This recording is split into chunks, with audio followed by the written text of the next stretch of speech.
Just as my cast on free sorcerers was starting to feel really good, the trigger skill nerf hit. But after making a few changes, I think it fixed it. So today, I'd like to share my build in its current form. This is far from something finished. Right now, I'm in tier 4, progressing into tier 5 maps.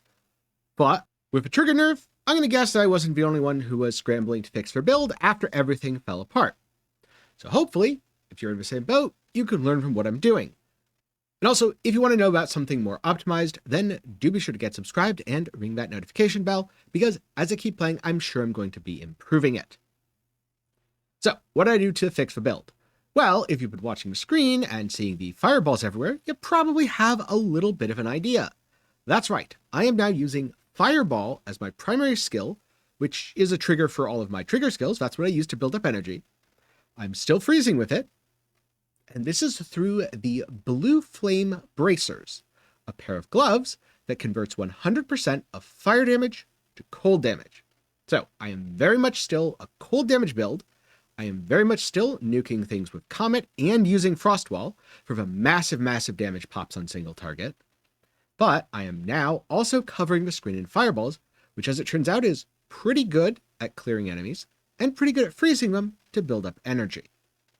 Now, one thing that I did notice, it's much more important to drop Frost Bomb beneath rares now. This is because Comet isn't just constantly triggering, but also a fun little upside. Mana isn't nearly as much of a struggle. And yes, I know that's not a huge victory, but hey, at least it's something. So for general clear, shoot out a bunch of fireballs. Comets go off, and if there's a group of enemies, use Elemental Invocation to drop another comet on their head. For single target, drop Frost Bomb first, then stack a whole bunch of Frostballs on the boss, then shoot fireballs. This detonates all the Frostballs for absolutely massive damage, and if there's anything left, drop a comet on their head. I am still using Cast on Freeze. In addition to the Elemental Invocation, I tried a couple things, but even in its nerfed state, Cast on Freeze still feels pretty good to me because it's a 5-link, and I don't have any other 5-links. Yeah, that was a great investment of a jeweler's rope, but hey, it's fine, it's early access, and I kind of expected that. At some point in the future, I suspect I am going to drop that Cast on Freeze, but who knows? It's going to be part of a future build update, so stay tuned for more. For now, let's get into a few more details, starting with the gear that I have on my character and why I'm using it. So, first up, my weapon. The staff base type does not matter. I'm not actually using Living Bomb. All that matters, stats on the item. So, plus for the level of all spell skills is really nice because it scales your Fireball in addition to all the cold skills. Now, ultimately, the super min-max version is probably to go back to cold skills and not worry about the Fireball. But for now, this wasn't really any more or less expensive than cold staves, so that's what I went with. Actually, I bought this with the fire damage and the spell skills, and I think the intelligence and the hybrid. When I slammed it, got 4 mana per enemy killed, and I was like, damn, that was a waste of Exalt. Then I slammed it and got the spell damage, and I was like, okay, never mind. Totally worth the extra 2 Exalt I spent. Then there are the Blue Flame Bracers, which, as I mentioned earlier, convert 100% of fire damage to cold damage, which is pretty handy because I have damage as extra here. So this is basically just a damage as extra cold. So it makes it simple because that way you don't have to worry about luring enemies lightning resistance and don't have to worry about enemies lightning or fire resistance getting in the way of your damage. The rolls on this really don't matter all that much. And if you're wondering, why is my lightning res not capped? Well, it's because I was wearing other gloves in this slot before I made this pivot, and I haven't had the time to go and replace my ring, because as soon as I finished testing everything and found out that it worked, I wanted to get the video out as soon as possible, because again, I'm guessing a lot of other people were like, oh god, what do I do? That's how I was feeling. Now I'm feeling a lot better, so hopefully this helps someone. Rings, they're kind of trash. Yeah. Cold res, lightning res, all attributes, mana regen, cast speed. In general, rings are really good for resistances, but cast speed and mana regen are also great stats on rings.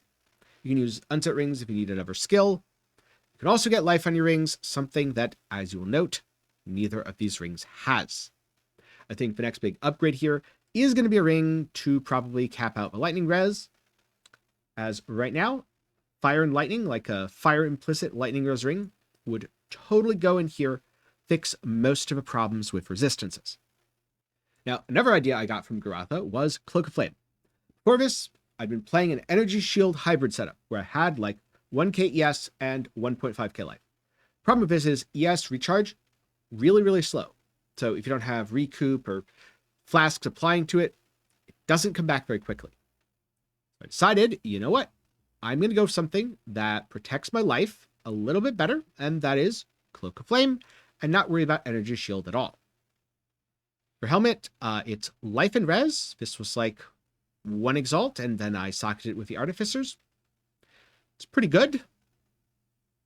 Not much else to say here. On boots, movement speed is the only stat that matters. So yeah, these boots have really good movement speed. And okay res. The mana, surprisingly pretty helpful. Mana has been a surprisingly useful stat so far. So if you get a high tier mana roll, I mean, defensively it's not going to do that much. This isn't a Mind Over Matter build or anything like that. But offensively, actually does a lot because it enables much freer spellcasting. The belt is floor trash that I picked up because it had a lot of life and a lot of cold res. This was in another life when I actually needed the cold resistance. As you'll note, I don't really need the cold res now, but I also spent all of my money on the other upgrades, so it's going to be a little bit before I replace that, especially since the life is really, really good. The armor, mostly cosmetic, like 6%, even with a Cloak of Flame, meaning that it's not as big of a hit, that's nothing. It's not going to do anything. Now, a decent chunk of my money went into this amulet. It has maximum life, spirit, and cast speed on it. Cast speed, not really a direct damage stat for this build, but it's an insane amount of quality of life. So, the more cast speed you have, the better the build feels, but you shouldn't take it to the extent that you're losing out on other good mods. Like if this is, do I want +4 to level of all spell skills or cast speed, even the highest tier, all spell skills, every single time, all the time. Spell damage over cast speed. Damage is extra fire over cast speed, but would I trade the mana or int for cast speed? 100% without a second thought. Then a life flask that I haven't upgraded because the 25 charges per second, sorry, 0.25 charges per second, really good. Mana flask, probably need the 0.25 charges per second on this, but hey, it'll do until then. And a stun charm, because getting chain stunned is not fun, and this charm prevents that, which is really, really good. That's it for my gearing, at least currently. I was experimenting a little bit with one hand and shield when everything fell apart. That was back when I was still ES. Turns out the damage from this, surprisingly not bad, but unfortunately, the defenses weren't really that high. Foci do not have any sort of block rate on them. And at 49 energy shield, it's not really blocking very many spells that way either.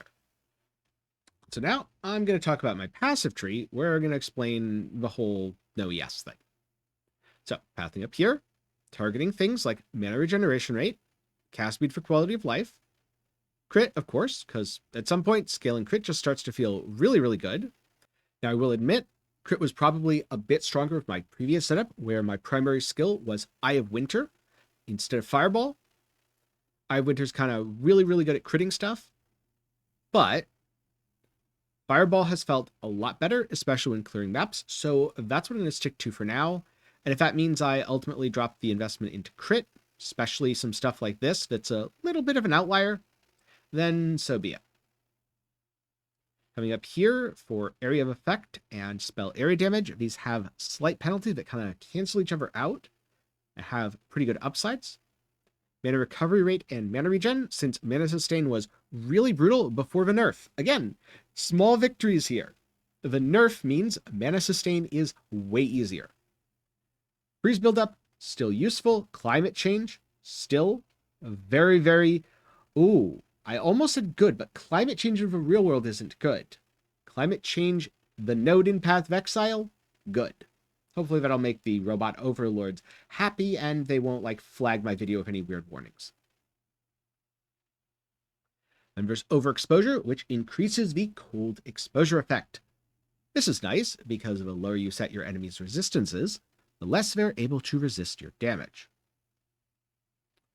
Now, coming up here, this jewel, 2% mana on kill, was absolutely incredible when I was very mana starved.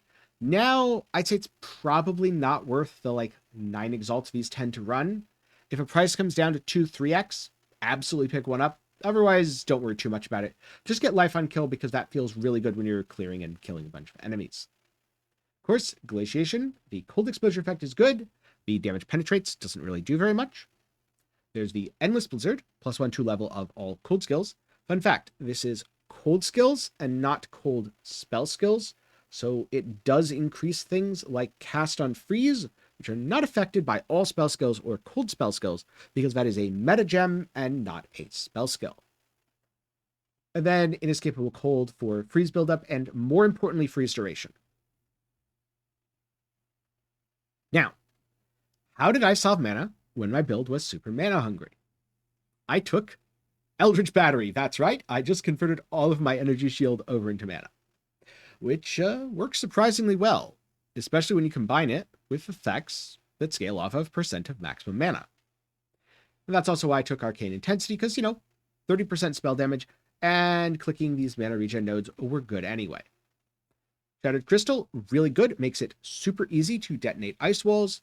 Cast speed for more quality of life, plus its mana regen. Coming up here, Invocated Efficiency, recover 3% of mana when you invoke a spell. Very, very handy for keeping your mana casting efficient, especially if you are spamming Elemental Invocation, because these meteors, or comets I guess, can get a little bit pricey. Yes, that is 297 mana. Even a Fireball, like 165, mana costs are no joke. And something else that I recently changed is going all the way into Energize. Not 100% sure if this is worth it yet, but so far it has felt pretty good to have it proc, get half the energy back, and be able to use Elemental Invocation for a second time, or get 2 cast on freezes back to back. Then for blast nodes, Thin Ice, 50% increased damage with hits against frozen enemies. That's pretty good. And Careful Assassin for some more crit. I think the work in progress parts, the maybe drop it later part, and switch over to actual energy shield for way more defenses, and it's just quality of life, it could be something else. The cast speed here and here, technically it is slightly shorter to path up through the cold nodes instead. You miss out on a little crit, and you miss out on a little cast speed. In terms of my other jewels, this one, I actually got it with the area effect of curses when I was using a blasphemy. Previously, cast on freeze was just so good by itself that I didn't feel the need for a second trigger, so I was using blasphemy for extra defenses. I'm not 100% sure if this works because I forgot to test it. So if anyone knows if this actually increases the area of effect of a blasphemy, let me know down below. But that was the intent. Also, it didn't cost any more than any other, and I slammed cold damage on it, so worth. My other jewel, basically life on kill and meta skills gain 15% increase in energy is something I slammed, which at the time I was like, oh, I can drop all the energy gain nodes and still trigger cast and freeze every time. And now it's just really nice. In fact, the more of these jewels you can get, the better your build is going to feel. So what I'm probably going to do after I finish recording this video is replace Entropy Desire with a energy gain for meta skills. Even if it doesn't have a life on kill, that is like the #1 most important stat in this post-trigger skill nerf world. And speaking of, what about actual skills? So, Frostwall. You drop crystals, these surround an enemy, and when damaged, they detonate, dealing damage to the enemy. If you generate a lot of crystals, like with Spell Cascade, so they all overlap, and use Icicle, so they're really easy to detonate, and then Concavex, so they do way more damage, they nuke bosses into oblivion. This tooltip doesn't mean anything. Now, one note, the higher the level of a Frostwall gem, the more health those walls have. Right now they have about 8,000 health, which is actually quite a bit. Or 8,000 base health, I should say, because it is modified by things like Icicle. And you can see it goes down to 1,600. The thing is, you want this to be low enough that you can quickly and easily kill the crystals with your other skills. So it often pays to not level this gem up. Right now I'm using a level 13. When I get another Jeweler's Orb, so I can use this one as a backup, I'm going to try level 15. But for now, this still does tons and tons of damage. Bosses are absolutely not a problem, even with a level 13. Next up, Frostbomb. This applies exposure, and also, as you can see, it hits pretty hard. So, Cold Mastery, +1 to level. This is because I've been swapping a bunch of supports, and I got tired of putting a support in here and then taking it out while testing stuff. I think there are a couple other things that could be used. Let me see. Magnified Effect. More AoE. Does not add damage, but it is nice for quality of life. Frost Nexus. If you freeze an enemy, you create Chilling Ground. This was more of a when I was using Eye of Winter thing. Controlled Destruction if you're non-crit. Glaciation if you want to freeze a little more. None of these really add that much damage, and so instead of playing around with a bunch of quality of life stuff that I was swapping around between all sorts of other skills, I decided, you know what, I'll just put a damage gem in there and come back to that later. And, you know, it's felt pretty fun. Now, Lightning Warp serves two purposes. The first is culling enemies, eliminating them instantly. This is very effective against rares and bosses. But second of all, you can Lightning Warp to your Ball Lightning. This will consume the Ball Lightning, and if enemies in radius are hit, generates the shocked ground off of the explosion.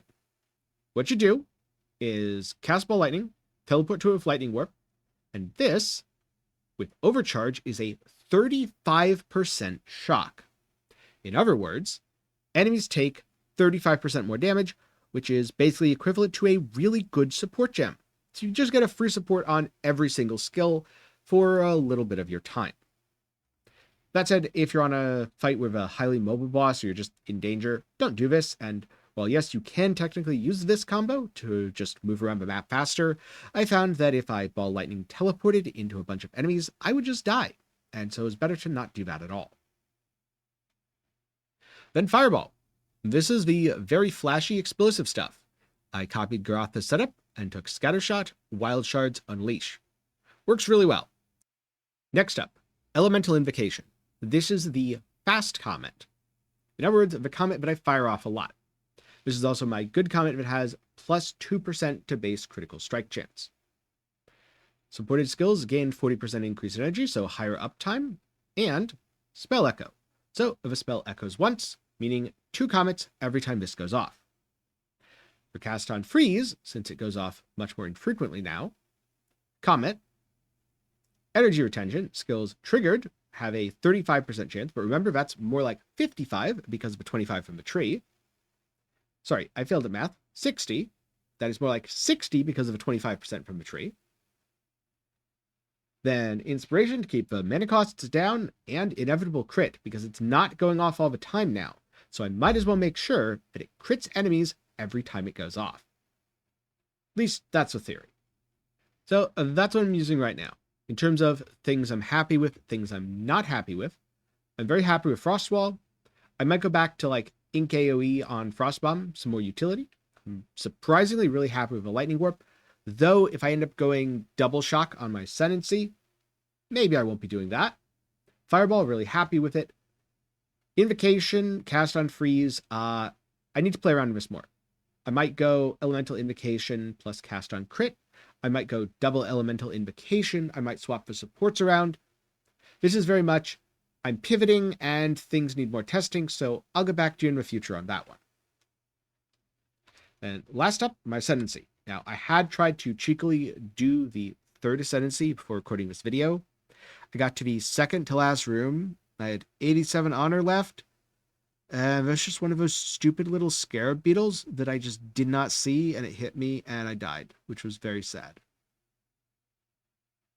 But Scouring Winds, really, really, really strong for damage. And then Constant Gale for mana and quality of life, because I was feeling very mana starved. If I went back ES, honestly, at this point, Heart of a Storm might not even be bad. And I'm kind of tempted to play around with Tempest Caller as well. Although that 5-second cooldown, I don't know, that just doesn't seem like it's it. So maybe I'll just wait until either Heavy Snows or Strike Twice into Shaper of Storms or Shaper of Winter. Probably Shaper of Storms. And again, Heavy Snows double chilling enemies might feel pretty good. So that's what I've done so far. But with that said, I'm definitely going to be making some changes in the future as I play around, experiment more, and talk with other people who are playing similar builds and have similarly had to pivot. With that said, if you're playing something similar, and if you had to pivot, and if you've had really good success with something different from what I just talked about, please let me know down in the comments. Also, if you want an easy way to follow along with this entire build, I'm going to have a planner up at MaxwellGG. I'll link to that down below and in my Discord. Normally, with planners like this, what I do is I keep updating them over time. This one is just going to be a singular snapshot. So, no updates on this. This is just how my character is right now, and it'll probably get better later. At least I certainly hope that nothing happens that makes it worse in the near future, because I'd really like to keep progressing. Now, with that said, one big difference for the before and after is there's way more visual clutter on the screen. The fireballs are very bright and very distracting, which unfortunately means it's a little bit easy to get hit and take damage. That said, I haven't died an extremely annoying amount of times since making the changeover. It's happened a couple times, especially in twisty, narrow corridors, but I also found if I aim it right, I can kind of shoot the fireball through the doorway and then it explodes and fills the entire room and freezes everything. Then I just walk in and drop a comet on the head of anything unlucky enough to be sitting there frozen in the room. So, with a little practice, maybe it's not such a big deal.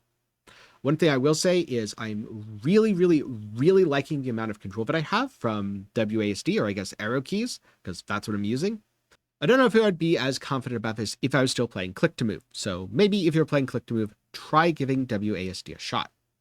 Beyond that, my current progression is tier 4 maps. In terms of my Atlas plans, I don't really have them, except for the fact that I don't really want to do more strongboxes. I find them kind of annoying and not super rewarding. Maybe I'll add essences. Those are pretty fun. And also, because the essence is a stationary monster, it's very easy to drop a frost bomb, put up a bunch of frost walls, click really quickly 3 times, drop a comet on it, and instantly vaporize the monster out of existence. I'll admit, after reading the patch notes and after doing my first map, I was feeling pretty demoralized. I'd rerolled off of Warrior because it wasn't fun. I found a really fun playstyle in Stormweaver, and then it died. But after making a few adjustments, taking some more energy nodes, swapping around a few things, grabbing a fireball, you know what? Stormweaver's still really fun. So I'm going to stick with it and see how far this takes me. And again, if you want to follow along, do be sure to get subscribed and ring that notification bell. Also, since you made it to the end, maybe leave a like while you're down there, since hopefully if you watched to the end, you'll like the video. So with that said, I'm going to get going and try progressing just a little bit more. Thanks for watching. I'll see you in the next one.